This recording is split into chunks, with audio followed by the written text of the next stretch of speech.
అందరికీ నమస్కారం. ఈరోజు మీ అందరికీ నేను వినిపించబోయే కథ ఒక మనసుకు ఒక మనసుతో. రచయిత వాలి హిరణ్మయీ దేవి గారు. ఇక కథలోకి వెళితే, ఒకటే వర్షం, ఎడతెగని వర్షం. ఉన్నట్టుండి ఆకాశం పెలపెలమని ఉరిమింది. నడకలో వేగం పెంచింది యామిని. చేతిలోని పళ్ళ సంచి బరువుతో పాటు తడిసిపోయిన చీర కాళ్లకు అడ్డం పడుతుంటే నడక కష్టం కాసాగింది. ఎలాగో ఇల్లు చేరి తలుపులు బాదింది. తలుపు తెరిచిన రాకేష్ని చూసి మనసులో నిట్టూర్పును ఆపుకుంది. అడ్డంగా నిలబడి తన చూపులతో ఆమె అణువణువును నిలువెల్లా తడిమేయసాగాడు. పక్కకి జరుగు అంది యామిని గట్టిగా విసుగుతో.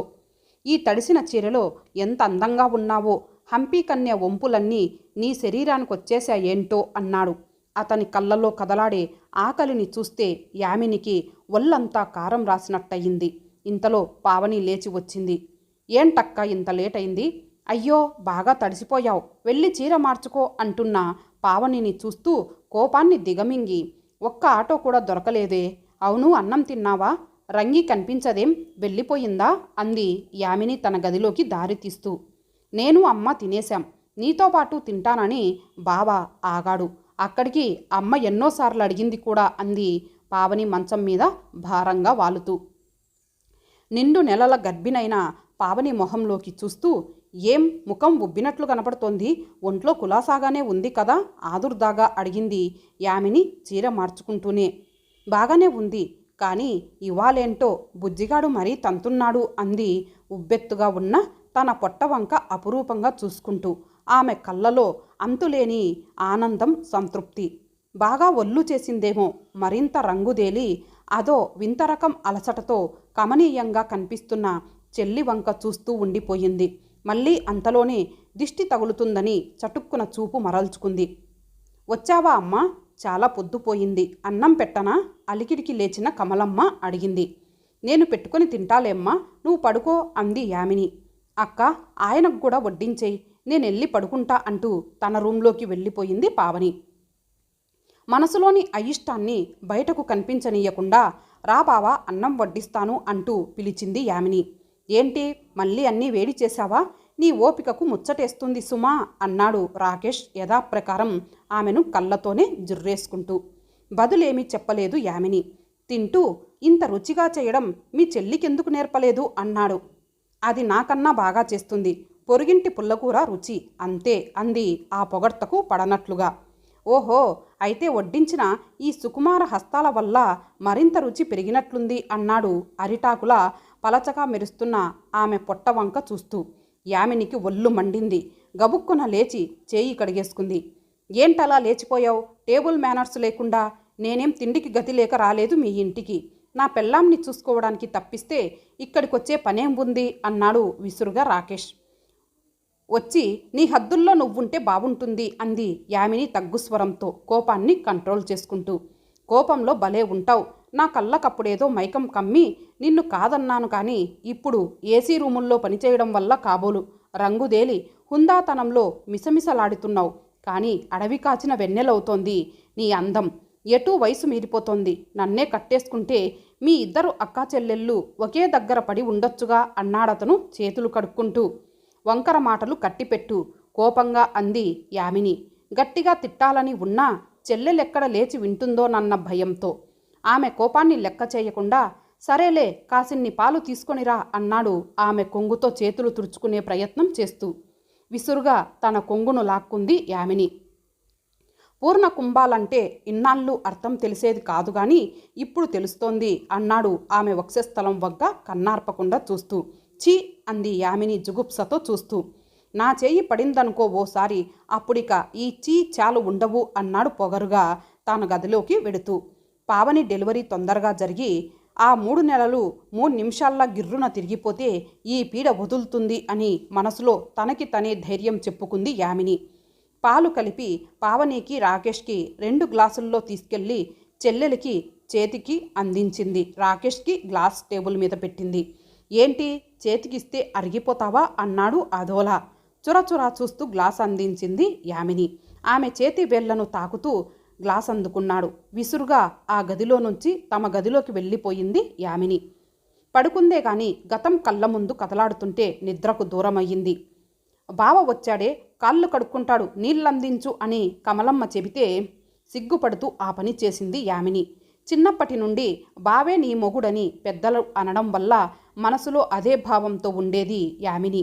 ఆమె తండ్రే బతికుంటే అప్పుడే పెళ్లి కూడా జరిగి ఉండేది. కానీ గుండె నొప్పితో అతడు హఠాత్తుగా పోవడంతో యామిని కుటుంబ భారం తనపైన వేసుకొని ఒక సేల్స్ గర్లుగా పనికి కుదిరింది. తండ్రి పోయిన 2 ఏళ్లకు రాకేష్ రావడం. యామినిని పలకరించకుండానే లోపలికి వచ్చేశాడు రాకేష్. యామిని ముఖం చిన్నబోయింది. ఆ సాయంత్రం తిరిగి వెడుతూ, అత్తా, ఈ సంవత్సరం తప్పక పెళ్లి జరిపించమంది అమ్మ. ఒకవేళ యామినితో కాకున్నా పావనితోనైనా జరిపించమంది అని రాకేష్ అనేసరికి శిలలా నిలబడిపోయింది యామిని. ఆ తర్వాత 1-2 సార్లు వచ్చినా అతడికి లేలేత అందాలతో బంగినపల్లి మామిడిపండు రంగులో మిసమిసలాడే పావని అమితంగా నచ్చింది. కారణం, ఎండల్లో తిరగటం వల్ల చామన ఛాయ రంగు గల యామిని మరింత నల్లగా మారటం, తిరుగుడుతో శుష్కించి ఒంటిమీద ఏమాత్రం కండ లేకుండా మారేసరికి జెండా కర్రలా ఉంది. నా పక్కన తగదు అని నిర్మోహమాటంగా చెప్పేశాడు. ఒక్క కూతురు పెళ్ళైనా భారం తగ్గినట్లేనని భావించిన కమలమ్మ ఆ సంవత్సరం పావనితో రాకేష్ పెళ్లి జరిపించేసింది. అతని తిరస్కారం యామినిలో పట్టుదలని రేపింది.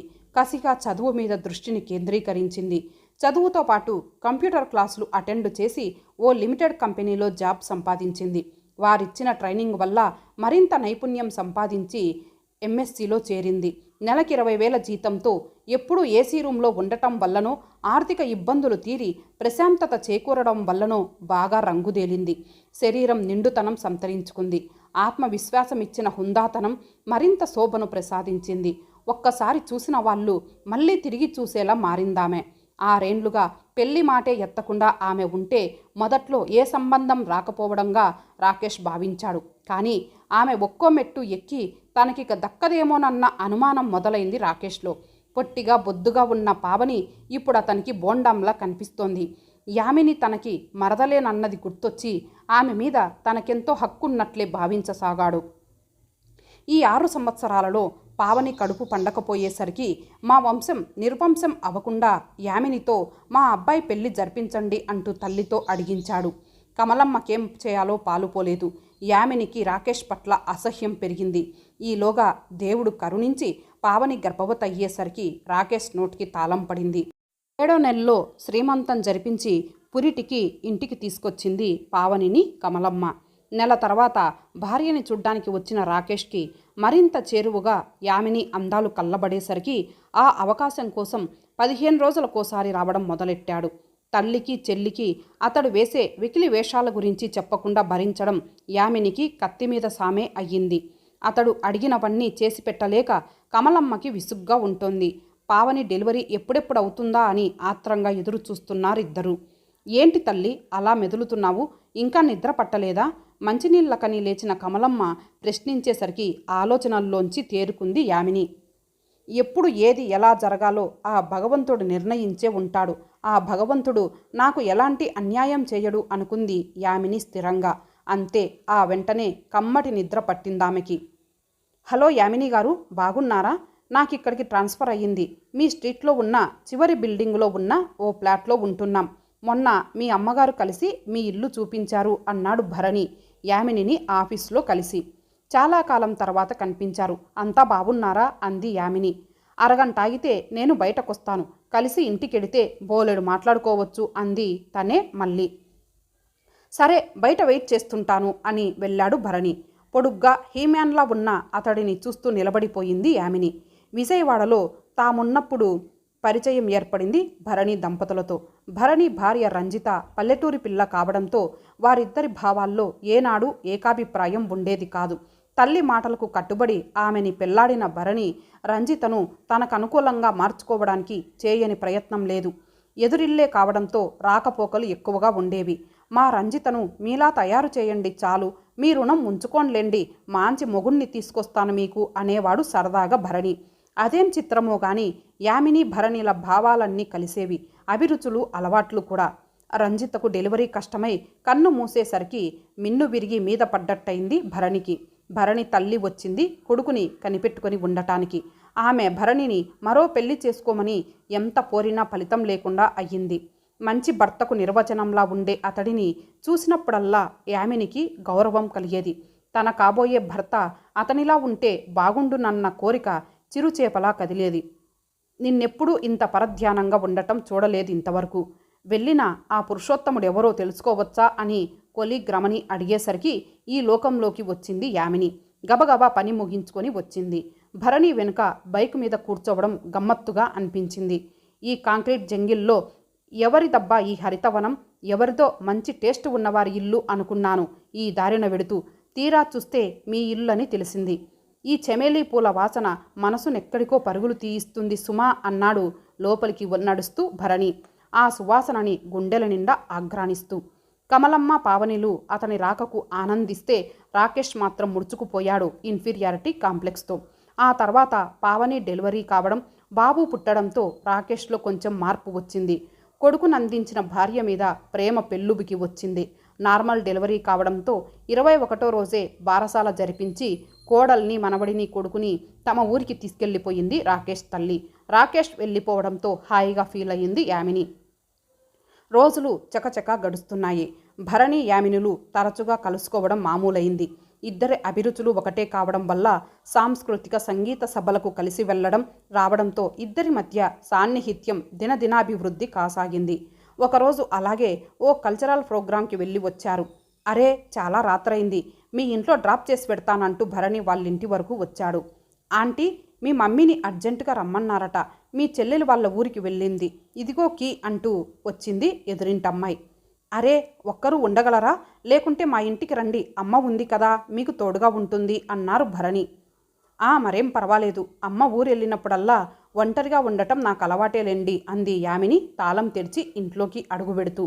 ఆమెని అనుసరించాడు భరణి. 5 నిమిషాలు కూర్చొని ఇక వెడతాను మరి అన్నాడు.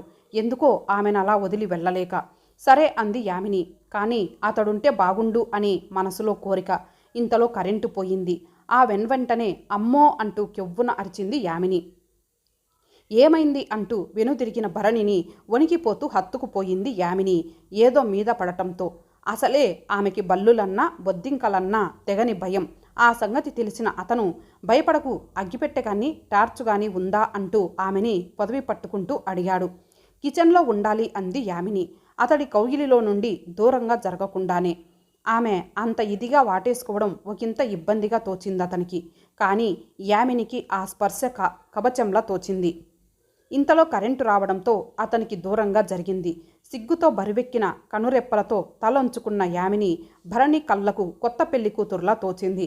ఆమె నుండి తన చూపుల్ని బలవంతంగా లాక్కొని వెళ్ళనా మరి అన్నాడు. ఇదిగో ఈ పువ్వు జడ నుండి రాలిపడితే ఏదో అనుకుని భ్రమపడ్డానంతే అంది కింద పడిన గులాబీని చూసి నవ్వుతూ. నవ్వితే మరింత అందంగా ఉంటుంది యామిని అనుకున్నాడు భరణి. సరే గుడ్ నైట్ అంటూ వెళ్ళాడు భరణి వెనుకకి తిరిగి చూస్తూ. అతను తిరిగి వస్తే బావుండుననిపించింది యామినికి. వెళ్ళి మంచం మీద వాలిందే కానీ తలపుల నిండా భరణే. మాగన్నుగా నిద్ర పట్టింది ఎట్టకేలకు. యామిని, నిన్నొదిలి వెళ్ళబుద్ధి కాక తిరిగొచ్చేశాను, నీకు నా సమక్షం కావాలనిపించడం లేదు అడిగాడామెని దగ్గరికి తీసుకుంటూ భరణి. అవును, మీ కౌగిలిలో నేనెంతో సెక్యూర్డ్గా ఫీల్ అయ్యాను బుద్ధిగా నిజాన్ని ఒప్పుకుంటూ అంది యామిని సంతోషంగా అతన్ని పెనవేసుకుపోతూ. పూల చెండు లాంటి స్పర్శ నన్ను చెలరేగి పొమ్మంటోంది అన్నాడు ఆమె చెవిలో గుసగుసగా. ఒళ్ళంతా జల్లుమంటూ ఉంటే వివసత్వంతో అతడి చేతుల్లో మైనపు బొమ్మే అయ్యిందామె. ఇంతలో పిల్లి ఏదో తోసేసిన చప్పుడుకు చప్పున మెలకువ వచ్చింది యామినికి. అబ్బా, ఇదంతా కళ అనుకుంది చెమటలతో నిండిన శరీరాన్ని చూసుకుంటూ. లేచి ఫ్యాన్ ఫుల్ స్పీడ్లో పెట్టుకొని నిద్రకు ఉపక్రమించింది. ఎప్పుడూ లేనిది ఇవాళ ఏంటిది? తన మనసెందుకు ఇలా అదుపు తప్పుతోంది? ఈ పరిచయం ఎటు ఏ మలుపు తిరగబోతోంది అన్న ఆలోచనలతో ఉక్కిరి బిక్కిరయ్యింది. చూస్తుండగానే మరో 3 నెలలు గడిచిపోయాయి. రాకేష్ పావనిలకిప్పుడు కొడుకుతోటిదే లోకం కావడంతో యామిని దగ్గరకు రావడమే మానుకున్నారు. దాంతో మానసిక ప్రశాంతత చేకూరింది యామినికి. తలుపు చప్పుడైతే అబ్బా, ఆదివారం ప్రశాంతంగా పడుకుందామంటే ఎవరో అనుకుంటూ తలుపు తీసింది యామిని. ఎదురుగా పార్వతమ్మ కనిపించింది. ఓ మీరా, రండి ఆంటీ, ఏంటి ఇలా వచ్చారు? భరణి గారి ఇంట్లో లేరా అడిగిందామెని సాదరంగా ఆహ్వానిస్తూ. ఆమె కూర్చున్నాక ఉండండి ఆంటీ, కాఫీ తెస్తాను అంటూ లేవబోయింది. నాకిప్పుడు కాఫీ అది ఏమీ వద్దు గాని నా కోరికను తీర్చాలమ్మా అడిగింది పార్వతమ్మ. భరణిని రెండో పెళ్లికి ఒప్పించమని ఆమె అడగడం పరిపాటే. అందుకే మీ అబ్బాయిని పెళ్లికి ఒప్పించడం తప్ప మరేదైనా ఓకేనే అంది యామిని నవ్వుతూ. నువ్వు అడిగితే తప్పకుండా ఒప్పుకుంటాడమ్మా. అయితే వాణ్ణి చేసుకోబోయేది నువ్వేనని చెబితే టక్కున ఒప్పుకుంటాడు అంది ఆమె చిన్నగా నవ్వుతూ. యామిని నిర్ఘాంతపోతూ చూసింది అపనమ్మకంగా. రంజని పోయాక ఈ 5 సంవత్సరాలలో వాడిని నవ్వుతూ చూసింది ఇక్కడికి వచ్చాకే. వాడి మనసులో ఏముందో ఇదిగో ఈ నలిపేసిన కాగితపు ఉండలు విప్పి చదివితే అర్థమయ్యింది. ఇదిగో వీటిని చదువు అంటూ ఓ కాగితాల బొత్తి అందించింది. ఒక్కో లెటర్ వంక యామిని చూపులు పరిగెత్తాయి. యామిని సమక్షంలో రోజులు క్షణాల్లా దొర్లుతున్నాయి. ఇంతకాలం మన్ను తిన్న పాములా కదిలిన రోజులు తప్పుకుంటున్నాయి.